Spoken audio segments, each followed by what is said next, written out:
process. Their mantra has been that the problem is the winner takes it all, while we all know that elections must have winners and losers.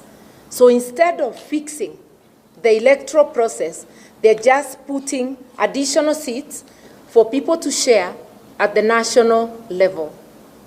If this were indeed true, there should be similar seats at the county level, because there are elections both at the national and the county level. We are inviting Kenyans to ask why this phenomenon, according to BBI, is only at the national level, not at the county level. And the reason, we guess, is obvious, that the crisis at the top arises mainly because the incumbents don't want to lose power. They do not want to hand over. And this has happened in a nation we regard as the citadel of democracy. You remember the US elections. So really there is a terrible wind blowing all over the world, and which we must find ways of stopping here in Mother Kenya. The handshake has actually revealed itself not to be a bipartisan project, but to be an agreement between two people on how to share the spoils of power. It's actually a process to try and control the political destiny of Kenya.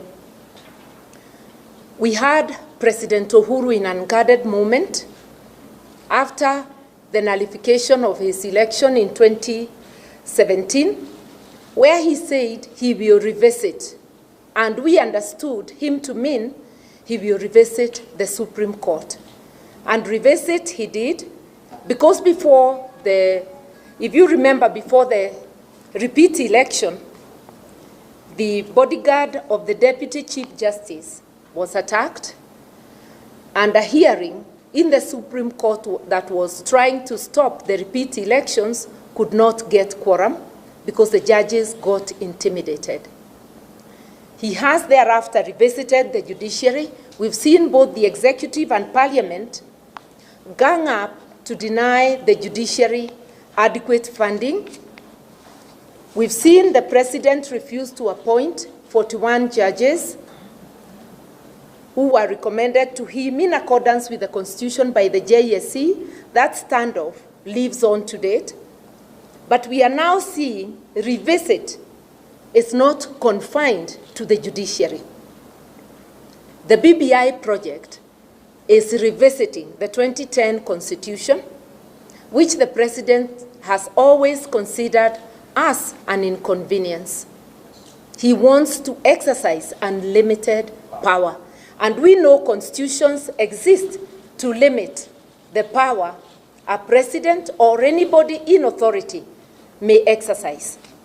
This is a project to overthrow the Constitution of Kenya 2010. It is a coup, and you'll realize that in the present time, military coups are not fashionable. So coups of overthrowing the Constitution appears to be the in thing. And by the way, this administration has already been chipping at the Constitution little by little. I've just alluded to the refusal to appoint judges. The many times this government has, through parliament, passed unconstitutional laws which have been struck out by the courts. The many orders the executive has refused to obey, including the order to dissolve an unconstitutional parliament. The Constitution of Kenya Amendment Bill 2020 is actually a demonstration of the president's vengeance to revisit the Constitution of Kenya 2010. It is not an amendment bill. It actually should be titled the Constitutional Overhaul Bill, because out of the 18 chapters in the Constitution, it's amending a whopping 14 chapters. This is not an amendment, it's a total overhaul. This BBI project has been illegitimate and unconstitutional from the word go. We saw the signatures of an initiative dubbed a popular initiative being collected by the provincial administration. This in itself is unconstitutional use of public resources and machinery.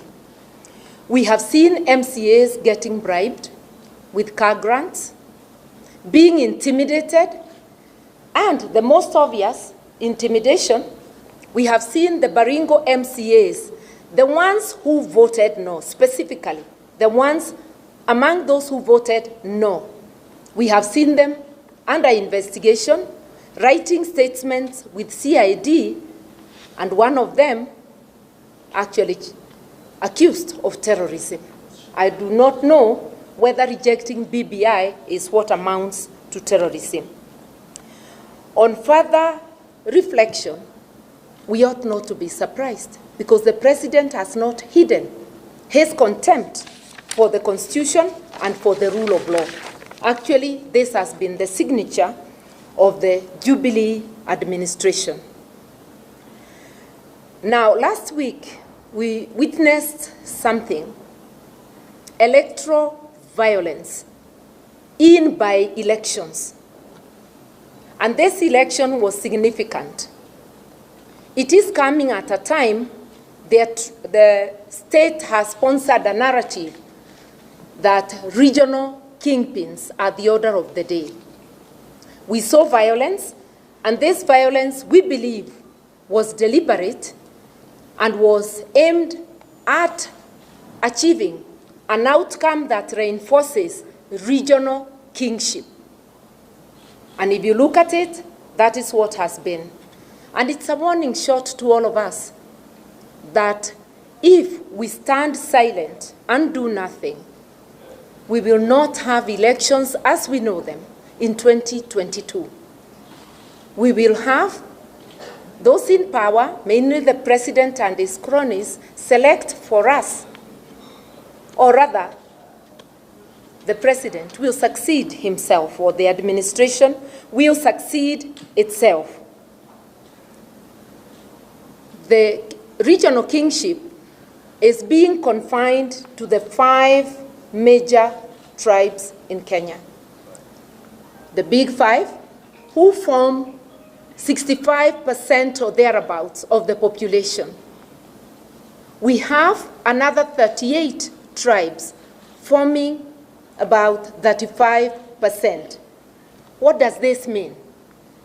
That the 5 will perpetuate themselves at the expense of the 35? No. It just means big boys, and I'll deliberately say boys because this looks like a boys' initiative. It means the big boys from the 5 tribes will eat on behalf of their tribes, while everybody else from their tribe and the rest of the 35 watch them helpless. The message is, we are not helpless. Those pushing the BBI project are less than 4